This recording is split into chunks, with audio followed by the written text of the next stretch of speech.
მჟავდებულ გიორგი ბაქშიაშვილის ადვოკატების ლევან მახარაშვილისა და დავით ჯანდიერის სააპელაციო საჩივარი არ დაკმაყოფილდეს.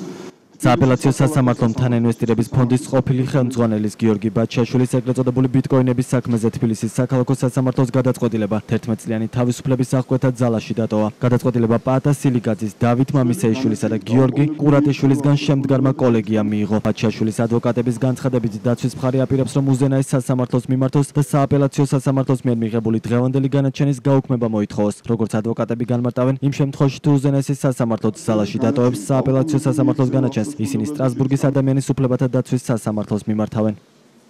თბილისის საქალაქო სასამართლოს სისხლის სამართლის საქმეთა კოლეგიის 2025 წლის 10 მარტის განაჩენი დარჩეს უცვლელი. განაჩენი დაუყოვნებლივ მიექცევა აღსასრულებლად და შედის კანონიერ ძალაში. განაჩენი შეიძლება გასაჩივრდეს ერთი თვის ვადაში თბილისის სააპელაციო სასამართლოს მეშვეობით საქართველოს უზენაეს სასამართლოში. ასევე მჟავდებულს განემართოს, რომ მას აქვს უფლება შეწყალების, რისთვისაც შეუძლია მიმართოს საქართველოს პრეზიდენტს.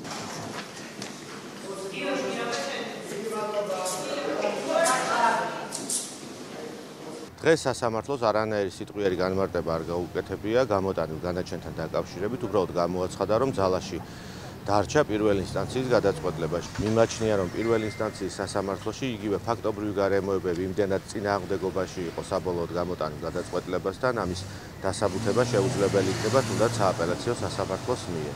შესაბამისად, ჩვენ აუცილებლად კანონით დადგენილ ვადაში მივმართავთ უზენაეს სასამართლოს და მოვითხოვთ აღნიშნული განაჩენის გაუქმებას და იმ შემთხვევაში თუ კი კვლავ იქნება ძალაში დატოვებული, მივმართავთ ადამიანის უფლებათა დაცვის ევროპულ სასამართლოს. რაც ჩვენ ნახეთ, მათ შორის ექსპერტიზის ეროვნული ბიურო, მოქმედებები, მათ შორის საქართველოს ეროვნული ბანკის მიერ განხორციელებული მოქმედებები, იმ საქმის ფაბრიკაციის ფარგლებში, რომელიც განახორციელა საქართველოს პროკურატურამ და რაც შემდგომში განახორციელა საქართველოს სასამართლომ, ემსახურებოდა მხოლოდ ერთ მიზანს, რომ ამ საქმეზე მართლმსაჯულება არ განხორციელებულიყო. ეს არის ფაბრიკაცია, რომელიც განხორციელდა გიორგი ბაქშიაშვილის წინააღმდეგ, მისი უფლებების დარღვევისთვის ამ საქმის უკან არ არსებობს მართლმსაჯულების ინტერესები. ჩვენ ვაგრძელებთ ბრძოლას დემოკრატიულ აქტორებთან ქვეყნის შიგნით და ქვეყნის გარეთ და ამ ინსტანციების გავლის შემდეგ, თქვენ იცით წინ რომ არის უზენაეს სასამართლოს ინსტანცია, მივმართავთ შესაბამის საერთაშორისო ფორუმებს იმისათვის, რომ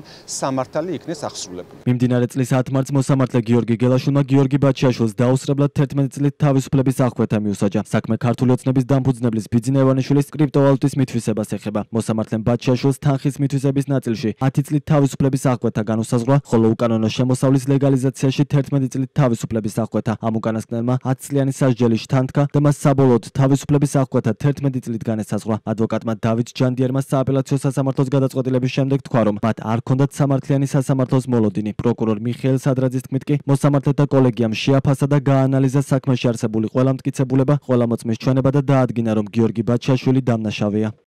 იმის გათვალისწინებით, რომ სააპელაციო სასამართლომ ძალაში დატოვა პირველი ინსტანციის სასამართლოს განაჩენი, დიდ ეჭვებს არ საჭიროებს, ეჭვების გამოთქმას ის თუ რას შეიძლებოდა ის დაყრდნობოდა.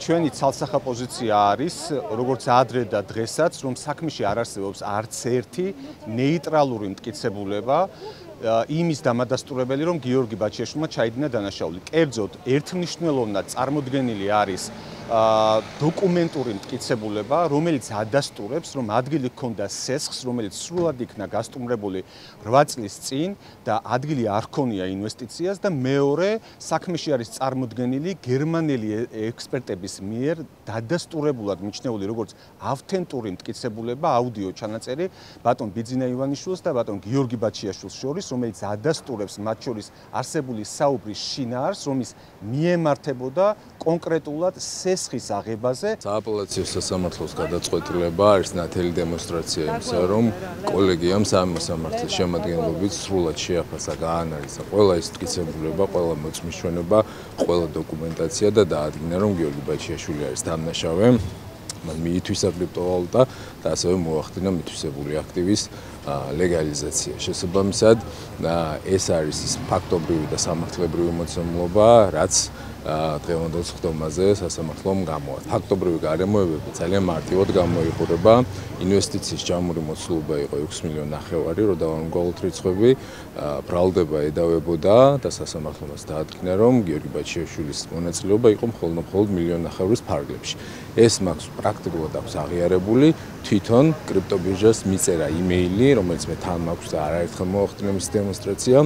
სადაც თქვა, რომ ინვესტიციებში მონაწილეობისას მას 1,5 მილიონი დააფინანსა ეს პროექტი. მოსამართლე გელაშვილის მიერ გამოტანილი გამომტყუნებელი განაჩენიდან ორ თვეში 1 მაისს თბილისის საქალაქო სასამართლოს მოსამართლე ზალ მარუაშვილის გადაწყვეტილებით გიორგი ბაჩიაშვილს საქართველოს ყოფილი პრემიერ-მინისტრის ბიზნესმენ ბიძინა ივანიშვილისთვის 900-მდე ბიტკოინის გადახდა დაეკისრა, რაც 850 მილიონ დოლარზე მეტია. გუშინდელ პროცესზე მხარეები სასამართლოს წინაშე დასკვნითი სიტყვით წარსდნენ, სადაც გიორგი ბაჩიაშვილმა კიდევ ერთხელ განმარტა, რომ ეგრეთ წოდებული ბიტკოინების საქმეში ბიძინა ივანიშვილი ინვესტორი არ ყოფილა და მისთვის კუთვნილი ბიტკოინები არ მოუპარავს. ბაჩიაშვილის თქმით, ეს ბანკის სესხი იყო და სასესხო ხელშეკრულებაში გათვალისწინებული თანხა თავისი პროცენტით ბანკს უკან დაუბრუნა. ბაჩიაშვილის ადვოკატები მიიჩნევენ, რომ ბიძინა ივანიშვილის ყოფილი მოკავშირის წინააღმდეგ დაწყებული პროცესი არა სამართლიანობის აღდგენას, არამედ მისთვის თანხის გამოძალვას და დასჯას ემსახურება. გიორგი ბაჩიაშვილს ბიძინა ივანიშვილის პირად ტყვედ მიიჩნევს ოპოზიციონერი პოლიტიკოსებიც. მათი თქმით, ბიზნესმენი ისჯება იმისთვის, რომ მან არ დათმო საკუთარი ღირსება და არ შეეგუა უსამართლობას.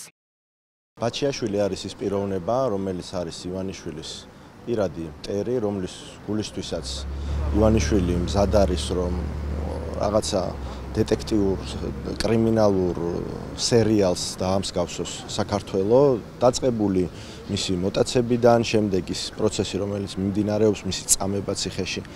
ივანიშვილს ის ყავს სამიზნეში ამოღებული, ის სჯის მას, ის შურისძიებით არის გამსჭვალული მის მიმართ და ბუნებრივია ყველა მოსამართლე, რომელიც იქნება გამწესებული ბაჩიაშვილის საქმეზე, შეასრულებს ივანიშვილის ნებას. შესაბამისად, არანაირი მოლოდინი არ ქონია იმისა, რომ სამართალმა და სამართლიანობამ შეიძლება იზეიმოს. ეს მოხდება მხოლოდ და მხოლოდ რეჟიმის ცვლილების შემდეგ.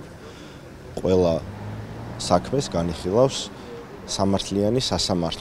გიორგი ბაჩიაშვილი არის ბიძინა ივანიშვილის პირადი ტყვე, რომელიც ისჯება მხოლოდ იმიტომ, რომ არ დათმო საკუთარი ღირსება და არ შეეგუა უსამართლობას.